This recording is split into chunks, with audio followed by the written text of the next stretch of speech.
don't know kung bakit nakapagpahukay kasi according nga kay Spokesman Roque, may hukay yan eh.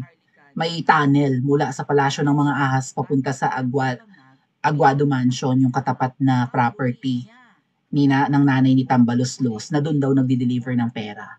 So kahit na i-deliver mo sa Aguado Mansion ang mga malimaletang pera, pwede namang idaan sa tunnel, no?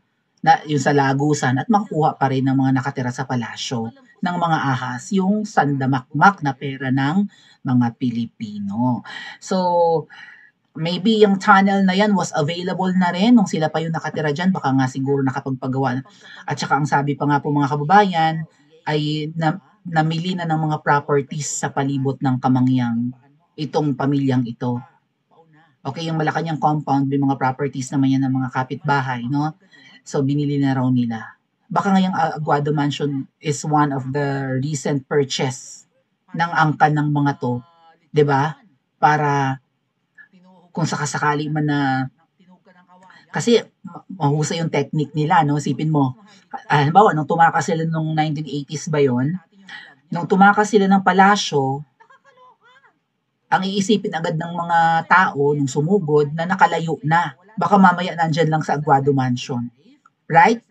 Kasi tumakas na. Iisipin na wala na dito, wala na sa palasyo. O, ransakin na natin, kunin natin ang laman.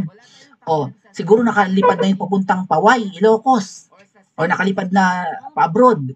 Pero nandun pa rin nagtatago sa Aguado Mansion din. Maybe a day after or 2 days after, saka talaga sila i-exit kung saan hindi na matao yung lugar.